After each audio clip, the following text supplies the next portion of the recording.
ಬಂಗಾರಪೇಟೆ ತಾಲೂಕು ವ್ಯವಸಾಯ ಉತ್ಪನ್ನಗಳ ಮಾರಾಟ ಸಹಕಾರ ಸಂಘದ 2023 ಹಾಗೂ 24ನೇ ಸಾಲಿನ ಸರ್ವ ಸದಸ್ಯರ ವಾರ್ಷಿಕ ಮಹಾಸಭೆ.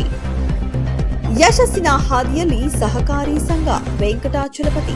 ಬಂಗಾರಪೇಟೆ ತಾಲೂಕು ವ್ಯವಸಾಯ ಉತ್ಪನ್ನಗಳ ಮಾರಾಟದ ಸಹಕಾರ ಸಂಘ ನಿಯಮಿತ ಹಲವು ವರ್ಷಗಳಿಂದ ತಾಲೂಕಿನ ಕೃಷಿಯೂ ಸೇರಿದಂತೆ ಹಲವಾರು ವ್ಯಾಪಾರ ವಹಿವಾಟುಗಳಿಗೆ ಸಾಲ ಸೌಲಭ್ಯ ನೀಡಿ ಉತ್ತಮ ಲಾಭ ಗಳಿಸುವತ್ತ ಮುನ್ನಡೆದಿದೆ ಎಂದು ಟಿಎಂಎಸ್ ಅಧ್ಯಕ್ಷ ವೆಂಕಟಾಚಲಪತಿ ಅಭಿಪ್ರಾಯಪಟ್ಟರು.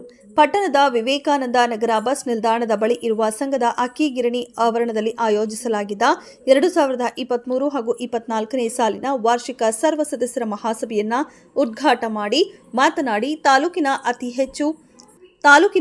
ಹೆಚ್ಚು ಸಂಖ್ಯೆಯ ರೈತರು ಈ ಸಹಕಾರ ಸಂಘದ ಆರ್ಥಿಕ ನೆರವಿನಿಂದ ಮುನ್ನಡೆ ಸಾಧಿಸಿದ್ದಾರೆ. ಸಂಘದ ನಿರಂತರ ಅಭಿವೃದ್ಧಿಗೆ ಪ್ರೇರಕ ಶಕ್ತರಾಗಿರುವ ಪ್ರತಿಯೊಬ್ಬರಿಗೂ ಧನ್ಯವಾದಗಳು ಎಂದರು. ನಿಕಟಪೂರ್ವ ಕಾರ್ಯದರ್ಶಿ ಜಗದೀಶ್ ಮಾತನಾಡಿ, ನಾನು ರೈತರ ಮಗನಾಗಿದ್ದು ರೈತರ ಸೇವೆ ಮಾಡುವ ಅವಕಾಶ ಸಿಕ್ಕಿರುವುದು ಅದೃಷ್ಟ. 2010ರಿಂದ ತಾಲೂಕಿನ ನಿರಂತರವಾಗಿ ಸೇವೆ ಸಲ್ಲಿಸಿದ್ದೇನೆ. ಕೇವಲ 35 ಸದಸ್ಯರಿದ್ದ ಸಂಸ್ಥೆ ಇಂದು 3500 ಸದಸ್ಯರನ್ನ ಒಳಗೊಂಡು ಯಶಸ್ಸಿನತ್ತ ದಾಪುಗಾಲು ಹಾಕಿದೆ ಎಂದರು. ಈ ಸಂದರ್ಭದಲ್ಲಿ ಉಪಾಧ್ಯಕ್ಷ ಭವ್ಯ ಕೆಎ, ನಿರ್ದೇಶಕರಾದ ಆನಂದ್ ಎಂಎಸ್, ಕೃಷ್ಣೇಗೌಡ, ವೆಂಕಟೇಶ್ ಬಿಎಂ, ಶ್ರೀನಿವಾಸ್ ಇತರರು ಉಪಸ್ಥಿತರಿದ್ದರು. ಕ್ಷಣ ಕ್ಷಣದ ಸುದ್ದಿಗಾಗಿ ನೋಡ್ತಾ ಇರಿ ಎಸ್ಎಸ್ ನ್ಯೂಸ್ ಕನ್ನಡ.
ಕೊಡಬೇಕಾಗಿದೆ ಸರ್ಕಾರ.